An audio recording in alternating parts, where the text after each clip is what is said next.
Thank you. Welcome to the 23rd Sunday of Pentecost. We have a lot of things going on this week. We've had a lot of things going on. It's been a wonderful time in the life of our church. Yesterday, we had literally hundreds of people coming through the church for our annual Trunk or Treat event. And it was just great to see so many children and parents and people enjoying themselves and having a good time.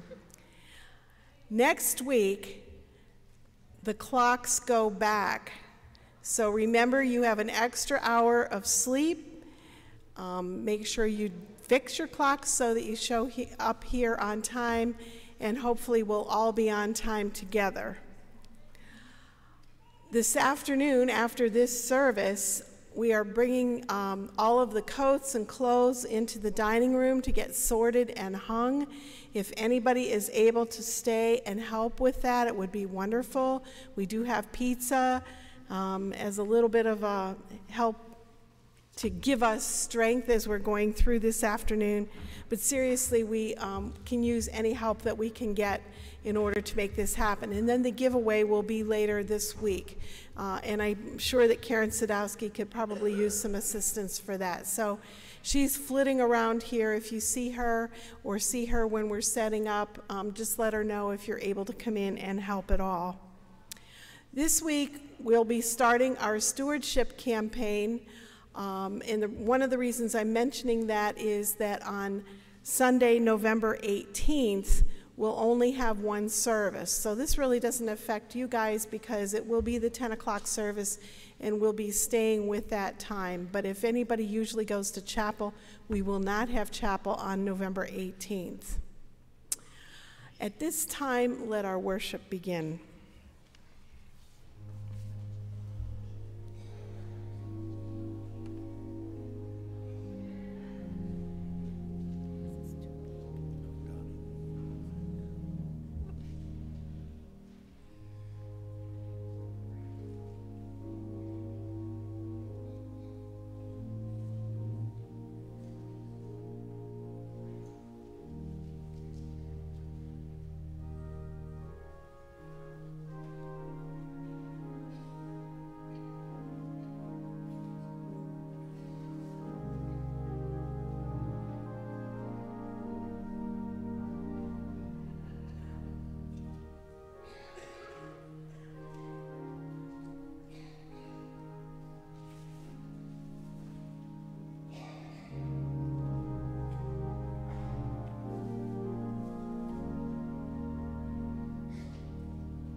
As I mentioned a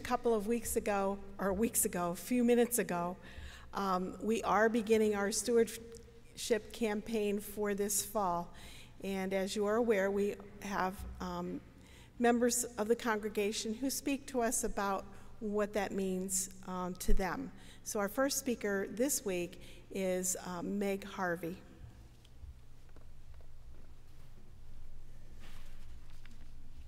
Good morning. My name is Megan Harvey, and I was asked to deliver a short message this morning in preparation for Consecration Sunday, November 18th. I am one of the newest faces at Elm Park, and I just want to share with you a quick story on how I came to be a member here this past year. I grew up in a small Methodist church with purple doors in Lemon, a small township not far from Tunkhannock. The church is not much bigger than the chapel, and the entire building could probably fit in this sanctuary. I have called that church my home church for my entire life because not only was I baptized there, but the people who attend were and still are part of my church family. Once I graduated from college, I moved to New York City for work and eventually made my way back to my roots and to my current home with my fiancé, Steve, in Taylor. 2 years ago, I had mentioned to Steve that I wanted to visit that beautiful stone church down the street from the colonnade because I had noticed it was also Methodist. While I love my small home church in Lemon, it is a bit of a drive for me each Sunday morning. So I decided to go to the Palm Sunday service here because it is the beginning of the religious holiday that means the most to me. When I walked in the doors, I was greeted and welcomed warmly. I took my seat as a herd of children came down the aisle to place palms at the front of the altar. I was so amazed and pleased to see how many children were part of the service. Diana gave the opening announcements, George played his prelude exceptionally, as always, Reverend Mike began worship, and the choir and congregation filled the sanctuary with song. As many of you can see, I sing and am part of the choir here. Music has been an important part of my life since I was 3 years old when I joined my mother's choir in that small church with the purple doors. I was part of many church choirs through high school and college, and for me, music is an instrument for me to express feeling and meaning when words cannot. Hearing the wonderful music from George, Reverend Mike, the choir, and the hymns that I grew up with immediately filled me with a sense of belonging and home. I am so impressed to this day with the musical liturgy at Elm Park, and I am grateful that I can contribute and be a part of something so special, something that enriches the spiritual word and worship. And then Reverend Mike gave his message, and I can't remember word for word, what the sermon and message was that day, but I do remember many of the messages that have followed since I have been attending the past 2 years. In the social and economic battles we are facing in the world today, I am so glad that I found a church community whose values align with my own, loving and serving one another just as Jesus would have, regardless. Steve and I will be getting married here in December, and our hope is to raise a family alongside of and part of our church families. Many of you here today can relate to the things I'm speaking about. Maybe some of you can't, or you don't agree with me on every point, but reflect on why you are here today. Scan through the bulletin and see the wonderful ways this church family gives back and helps each other through the community. Listen with open hearts and minds to the music ministry, Reverend Mike's words, and the lessons. Reflect on the ways in which you can and want to give back to this church family in the coming year. We hope to see you all at the catered meal for Consecration Sunday, November 18th. Please watch out for the cards to make a reservation for the meal, and we look forward to celebrating with you. Thank you.